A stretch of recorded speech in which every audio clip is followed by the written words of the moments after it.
Thanks for tuning in. I'm Joel Amidon. And I'm Ann Monroe. And this is The Road to Better Teaching, a podcast series where we discuss stories of teacher development.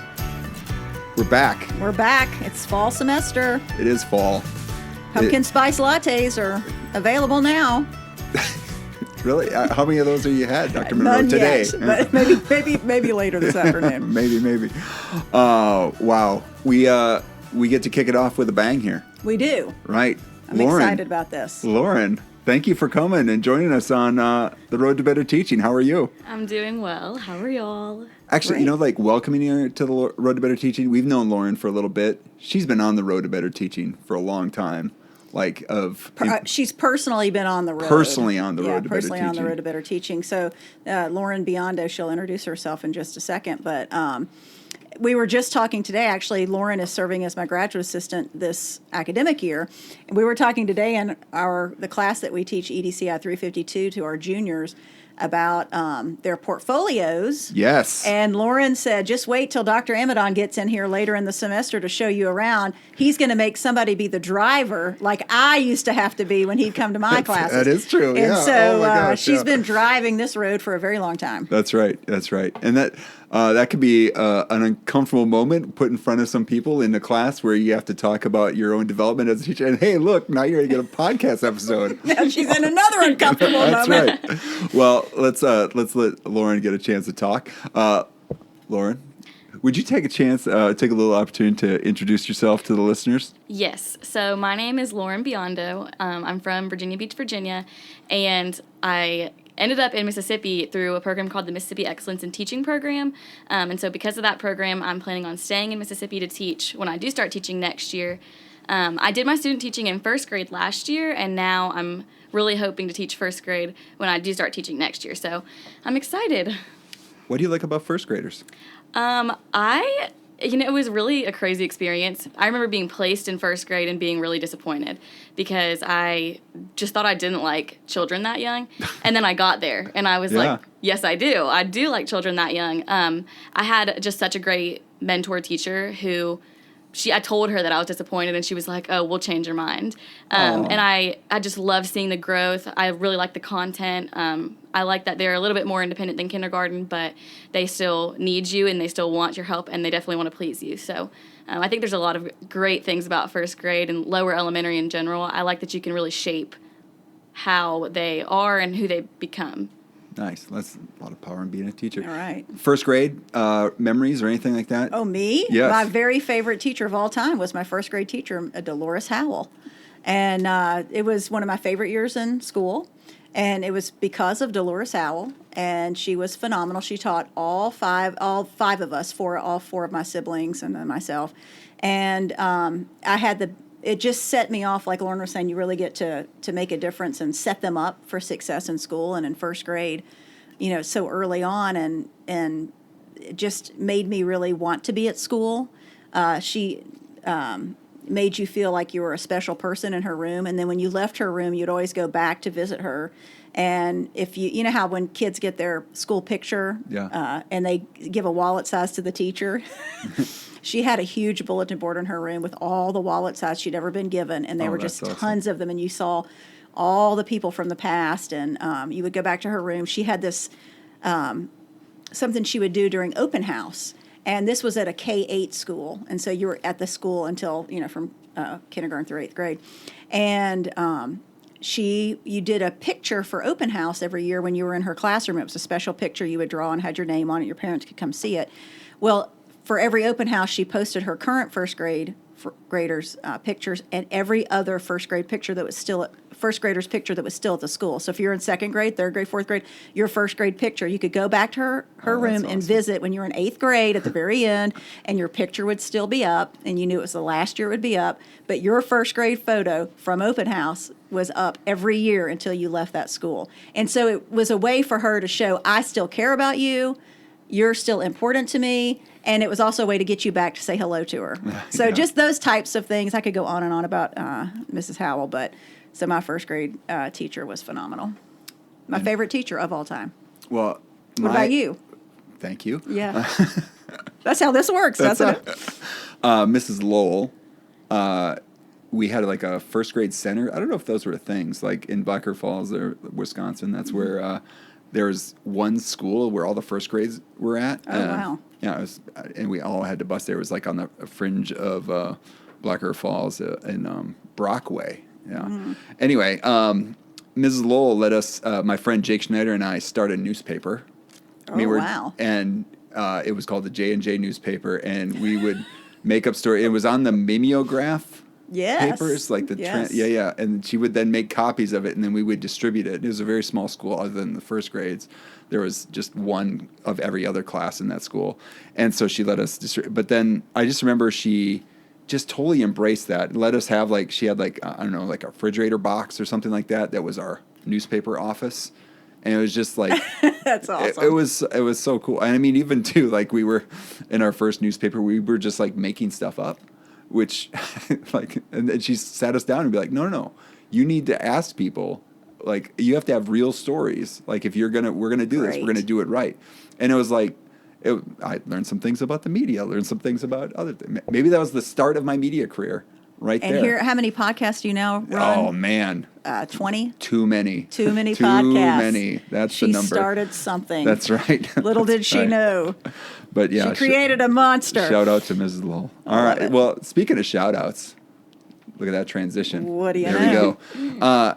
Lauren, we'd like to do a little, we call it interview countdown, where we start with 3, 2, 1. And we're first going to start off with, can you thank 3 teachers who have shaped your development as a person? Yes.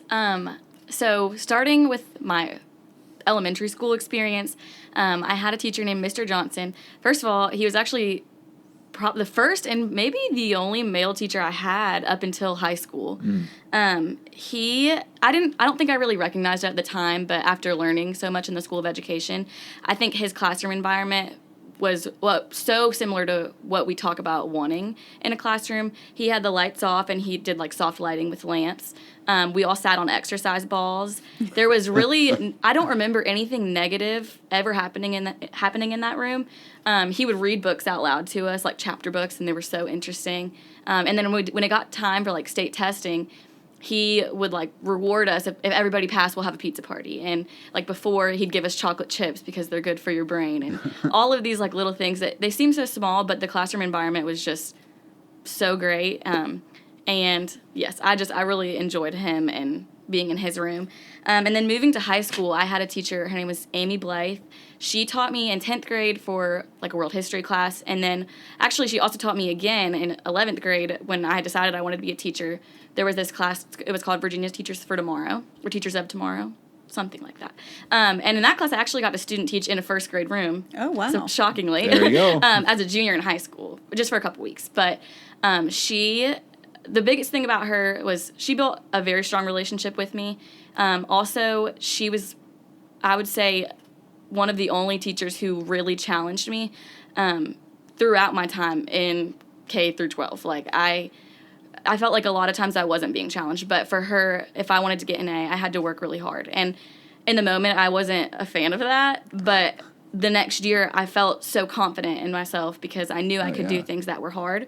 And actually, after graduation, I emailed her to let her know that, I'm going to be a teacher, and let me tell you all about what I've been doing. And I got to talk to her a little bit about that, which was really nice. That's awesome. And then lastly, I have Miss Taylor Borgononi. She is a first grade teacher. She wasn't my first grade teacher, but she was my clinical instructor last year, and she has taught me more than anybody in the world, and I want to be just like her when I grow up, to be honest. She's so good at teaching. She's so fun for the kids. Everybody loves her because she makes everything fun and she jokes around. And if I could just channel my inner Miss Borgononi, I think it'll be great for me. So that's awesome. That sounds good. That sounds like I want to be her. All right. Can you recall 2 reasons or events that led you to become a teacher? I mean, we kind of hit some, but go for some more. Yeah. So actually, nobody in my family had ever been a teacher. I grew up wanting to be a doctor, and then realized that I didn't really enjoy learning science at school, and I was going to have to do a lot of science if I wanted to be a doctor. So I was like, yeah, that's probably not going to work for me. I don't really know what called me to education to begin with. I think it was probably just being in teacher cadet. And I started to realize that not everybody had the home life that I did. I have an older brother who he was living with his mother, his biological mother, for the early part of his childhood, and he missed probably 70 days of second grade. Wow. And just to see how that impacted him throughout his life, I kind of just realized that school is really important, and it lays the foundation for you to be successful in the future. Also, like, if he was, like, his teacher was the one person who could have, been a helping hand to him. And I think he was kind of failed in that sense. And so I wanted to become a teacher to fill the gap for some kids who might not have a good example at home, who might not have someone who loves them at home, but they can come to school and I can be the person that loves them. And I can be the person who sets the good example for them. And then also just, I think I looked around and saw things I didn't like in the world, and just in other people. And, like, I don't like people who can't be respectful, and I don't like it when people struggle to be responsible. So I think that starts with school, and having somebody teach you explicitly, like, we have to be responsible and we have to be respectful of other people. And so I wanted to, I guess, just be the change that I wanted to see in people and in the world. Nice. Awesome. Nice. I mean, I have was, the best GAs. Yeah, that's true. Well, I just was talking to somebody else on another podcast, Dr. Monroe. We were talking about, like, the thing with teaching is, like, lives are at stake, you know? And and so, the importance of the job. And then, so even, like, you talked about, I'm going to miss Borgononi.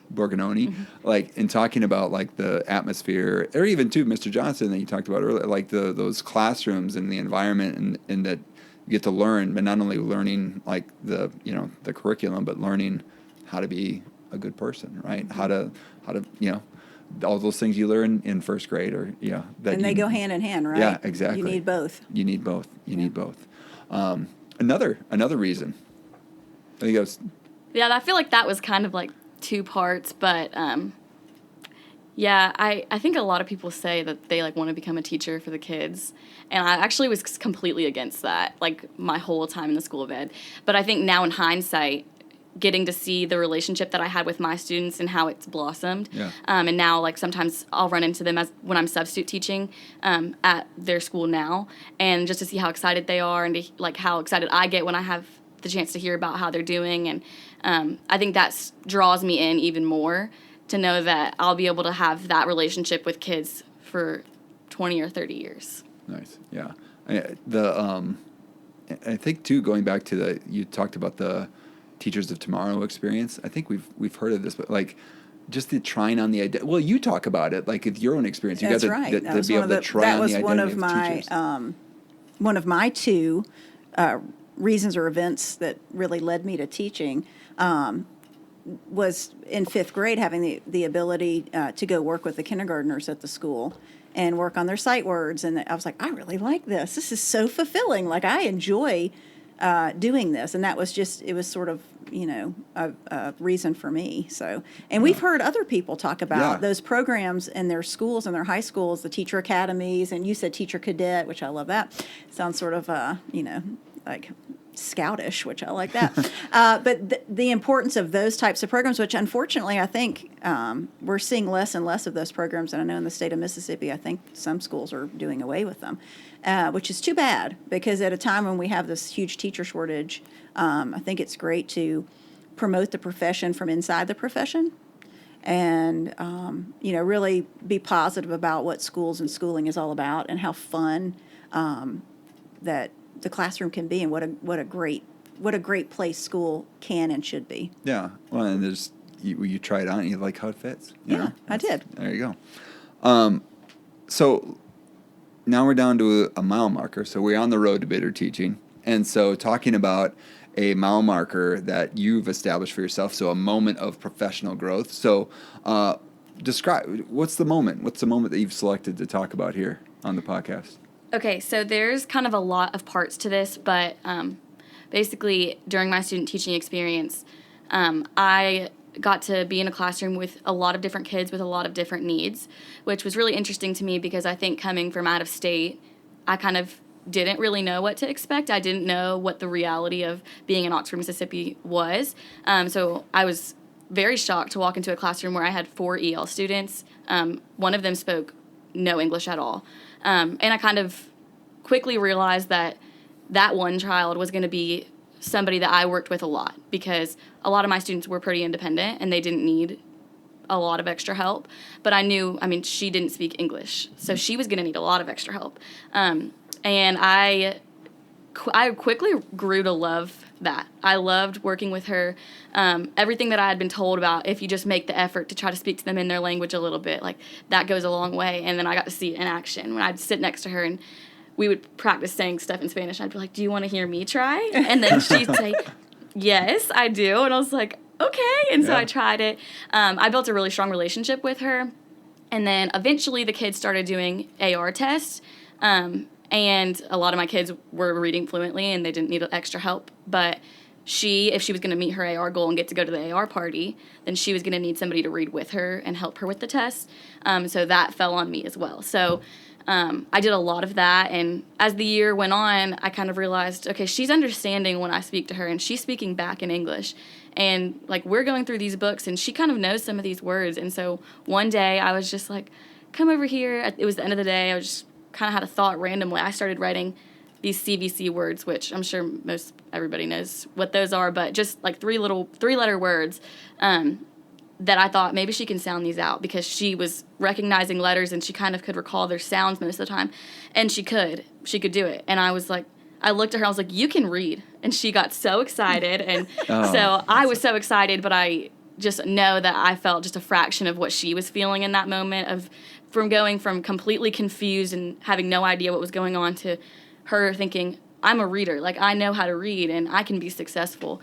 So I think that, like, that was just huge for me. Also in that moment, I got to see kind of a glimpse into her brain, because she would read these words, and I started to recognize patterns of what she was confused about. So one thing that, like, stood out to me a lot, she was a Spanish speaking child. So I noticed that in words with the letter I, that when the I should say I, she would always say E, because in Spanish, I says that. Mm-hmm. And so I got to, like, have a glimpse into what she was thinking, and that helped me kind of help clarify those misconceptions. Nice. That's beautiful. Yeah. I like it. So you kind of already talked about it, but let's just go deeper into it. So why was this moment important to you in your growth as a teacher? I think, number one, just the impact of being positive and encouraging to the students. It was very clear to me, because just my positivity and her knowing that I believed in her helped her. Because it's probably pretty easy to get frustrated and just shut down. Yeah. And she would at the beginning of the year, she would do that. Like, there were days where she was in tears because she didn't know what was going on. And then, like, just to see the growth in that for her was just, it was amazing to me. But also, I think the biggest thing for me was celebrating her wins. And I think a lot of us just kind of go into the classroom and we think, okay, well, I need to get every student in here to meet the first grade standards. Well, she didn't speak English. Like, we need to have attainable goals. That's maybe not all that attainable. So even though, like, that's a kindergarten standard to be able to decode CVC words, but that's a huge jump for her. And so I think just celebrating that is the biggest thing. That's what I actually titled my artifact on my portfolio, was just celebrating students' wins. Nice. And just because I'm not as up to this, CVC. So it's consonant, vowel, consonant. Bat. Got it. Pop. Yes. Cat. Yeah. It's Dr. Seuss type books. CVC. There you go. Yeah. All right. Box and socks. Socks. Yeah. Fox. Fox. On box and socks and yeah. all There that you go. stuff. Yeah. There you go.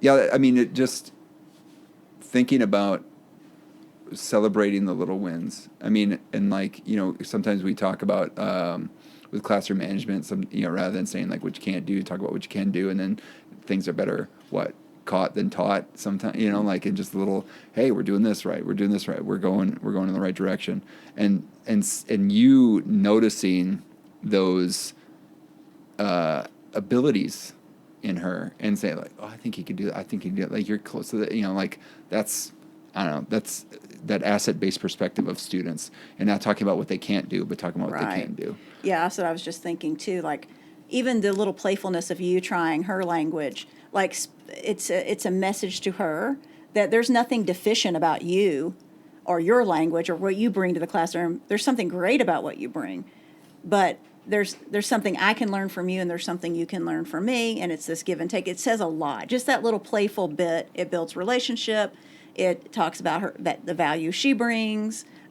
Just, a lot of things, humor, all of the, just in that little gesture, the little nuances, which we've talked about this before on the podcast, how nuance is so important with everything, but particularly with children. And I think people forget, they think big things are the important thing, but it's oftentimes the small things and the little remarks, the little gestures, whether they be, hopefully they're positive, but sometimes they're negative, and we think, oh, kids will just brush it off, but it can be very big, and those little things add up. So. I think I had a lot of English language learners in the classroom that I taught in that we were talking about before the podcast. And, even like mentioning like what page number we're going to, and just putting that in, like just doing the Spanish numbers, which is not much, but it was just like a little token. I'm like, hey, everyone else can figure it out. And it's one of those things, it's almost like not a relief, but it's just like I didn't have to translate that versus like I'm translating or having to wait for somebody else to show me something like, oh, this isn't mine. The little things like that I think can be important. And also too, just the whole idea of, over and over again talking about this idea of asset-based perspective. Like can't hammer that home enough. So why is this moment important to the field? So we ask those that are doing portfolios to tie standards to their recognized growth. Because if it's important to them, or if it's important to you and your growth as a teacher, if it's important to our students and their growth as a teacher, there's going to be a standard that aligns with it. So what did you come up with? So I linked it with 2 standards. So the first one was just standard 1, which is learner development. So I think that I met that standard, or I don't know if that's how I would say that. Yeah. But showed evidence of growth. Yes, I showed evidence of growth in that standard because I knew which words were going to be attainable, possible for her to read. Mm-hmm. So I made a list of those words, and then I was like, once I realized that she could do those, I went to the next step, which was digraphs. Those are like the ch, like those 2 letters that come together to make one sound. And then after that, I was like, okay, maybe some vowel teams, things that like we were learning about, but you weren't really sure if she was hearing you because it wasn't in her native language. Right. But she was hearing you at least a little bit. Mm-hmm. And so I thought that was just implementing developmentally appropriate and challenging learning experiences, which looked different for her than it might have looked for another child in the room. Right. So different. And then you said you had another one? Yes. So that one was standard 4, which is content knowledge. So that one was because I was able to recognize the common misconceptions that she was having and understanding how those are connected with the content for the grade level. Yeah. I would also say number 6, the assessment. Thinking about like you're constantly monitoring, and even to the point where, hey, you're like you're reading, you're being a reader. So and like thinking about the kinds of words that she's with the CVC. Yes. CVC words. Excellent. There we go. Teach the math guy something. There you go. Dr. Monroe, do you have anything? Yeah, I think the ones that Lauren picked would be the 2 for sure that I think speak also. But and I don't know your experience there, but I would think also teachers who are working with English language learners, the standard 10 leadership and collaboration would be, and I don't know how much as a student teacher you were involved in working, if there was a teacher that came and did work with those English language learners outside the classroom, but working with other professionals in the building to help support those students who have specialized needs or maybe more specific needs that other kids might not have. I don't know if you had experience working with anyone. Did you with that student? All of the children that are English language learners at that school, they have a time every day where they can go. Well, it's not every day for every child, but for her it was every day. So she would go to an EL teacher for 45 minutes every day. So I didn't work directly with them, but there were times where we would talk about it just in passing and like talk Yes. about how well she was doing or areas where she could grow a little bit more. Yeah, and I think, you know, when you get your own classroom and you're not in that student teaching role, you'd probably have a different level of relationship with that professional in the school and have that ability to collaborate, and where something like a standard 10 is really, really important to meet the needs of all learners. And it's one of the great things about public schools is that, and I remember my first year teaching, I went to a parochial school growing up, but I taught in public schools. And I remember going into the public school for the first time and thinking, this is amazing. The amount of resources that are available, the approach of the public school that whatever our students need is what we get them, not just what the school has. You know, it's that we're meeting the needs of every student, and being able to have people in the building that are specialize in certain areas. That when you're the general education teacher, it's so nice to have those supports, whether it be those ELL teachers or ESL teachers, I guess, or a speech pathologist that I used to work with my third graders, and special education teachers, those kind of things. It's such a great thing about public education, and Lauren and I were talking about that today in our class, as a matter of fact, in terms of some of the things that, you know, the federal law requires in Right. terms of making sure we have accommodations for every student, and it's something to celebrate in our public education system. Yeah, absolutely. So we talk about moments, and like so this is a moment on your road to better teaching, but then, you know, we have our you know, students in our program, if they identify these moments, then they have to identify an artifact. So what could represent this moment? Well, I actually just took a picture of the words that I had written down that she had read. If I thought that I could have gotten away with like taking a video of it, I would have, but I just wanted to protect the student's identity. Right. But yeah, I ended up just taking a picture of the words that I used, and then I ended up underlining anything like the vowel teams or the digraphs. But I also think I did that just to help her realize that that's what that was. But yeah, so I just took a picture of that and added it to my portfolio. Yeah, and sometimes we people overthink like the idea of an artifact, but it's something that represents the moment. It's not the moment. The moment is the moment, but it's like, well, what could represent that moment? And it could have been the actual the actual document that you had or created, or like a picture is great, or even too just thinking about the maybe it's that first AR test they take on their own or something like that. I don't know, whatever. Right. So Yeah. it could be a lot of different things. So what is your current pocket-sized philosophy statement? Basically, I just envision my role as a teacher is to instill a love of learning in my students and prepare them for real life. I think that's always been the philosophy statement for me. And the meaning of it kind of changes over time, but at the core, that's what it is. And I would be shocked if it ever changed, to be honest. And I mean, it's kind of self-evident, but like, how can we see the influence of this moment on your philosophy statement, or how can we see it as an example? And just give you a chance to elaborate there. Yeah, one of the biggest parts of the whole experience for me was just seeing the joy on her face when she could do it by herself, and feeling the joy myself, because not only was I so proud of her and so excited for her, but I knew that for me, my hard work paid off. Like, I was the one who was sitting with her every day and reading with her. I was the one who was giving her the one-on-one help, because, like I said, my clinical instructor was so amazing, but she had 20 kids to worry about. Yeah. And so, like, my role, like, was so much to help her. And so, yeah, I think that kind of, I instilled that love for her, just building the confidence and teaching her that she can do it herself if she just keeps working hard.